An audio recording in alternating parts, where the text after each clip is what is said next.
गिरिडीह जिले के देवरी प्रखंड में लगभग 13 साल पहले नक्सलियों ने हैवानियत की हदें पार कर दी थी। इसमें 20 बेकसूर लोगों को मौत के घाट उतार दिया गया था और इस घटना में राज्य के प्रथम मुख्यमंत्री बाबूलाल मरांडी के पुत्र की भी हत्या हुई थी। घटना के बाद इस इलाके में समुचित विकास का वादा किया गया था, लेकिन आज भी ये गांव बुनियादी सुविधाओं की राह देख रहा है। रिपोर्ट। चिलखारी में गूंज रही बेगुनाहों की चीख। नक्सलियों ने की थी 20 बेकसूरों की हत्या। बाबूलाल मरांडी के पुत्र अनूप भी मारे गए थे। 13 साल बाद भी नहीं बदली गांव की सूरत। ग्रामीणों को आज भी बुनियादी सुविधाओं की प्रतीक्षा।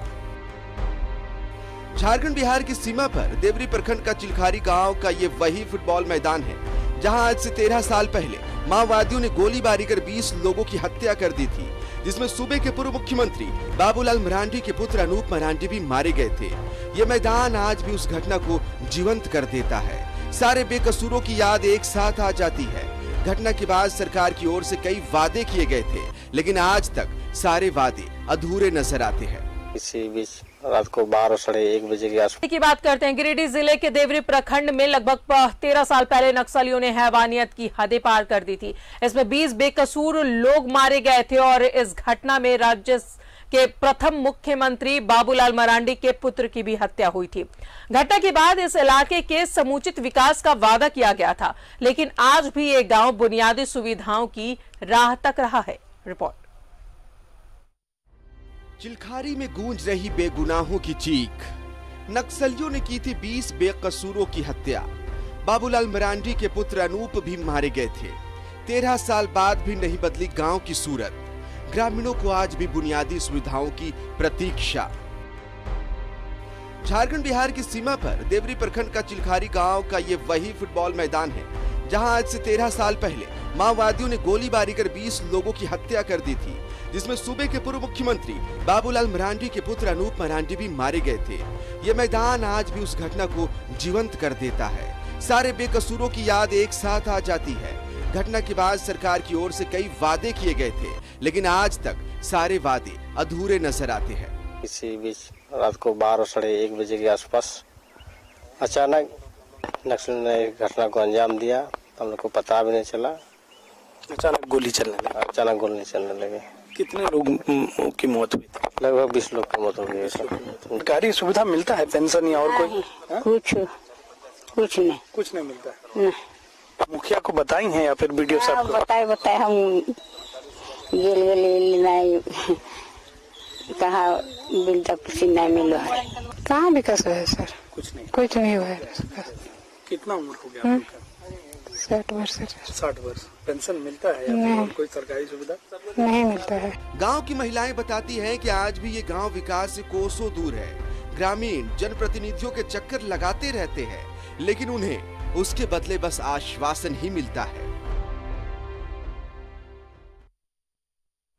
तो गिरिडीह के चिलखारी की तस्वीर हम आपको दिखा रहे थे, जहां बुनियादी सुविधाएं नहीं मिलने से लोगों की परेशानी बढ़ी हुई है। और ज्यादा जानकारी लेंगे, श्रीकांत हमारे साथ मौजूद है।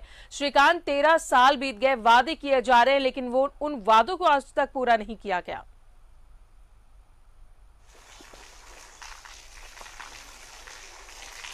हाँ जी, देखिए मैं आपको बता दूं कि गिरिडीह जिले में यह देवरी प्रखंड पड़ता है, जहां पर यह चिलखारी कांड हुआ था आज से लगभग 14 वर्ष पूर्व। यहाँ पर एक फुटबॉल मैच का आयोजन किया गया था। मैच के बाद देर रात जो है वो जतरा यानी कि संथाली ऑर्केस्ट्रा का कार्यक्रम चल रहा था और मध्य रात्रि में बिहार झारखंड के बॉर्डर पर यह गांव जो बसा है चिलखारी, उसके मैदान में हथियारबंद नक्सली पहुंचते हैं और पूरे कार्यक्रम स्थल को अपने कब्जे में ले लेते हैं।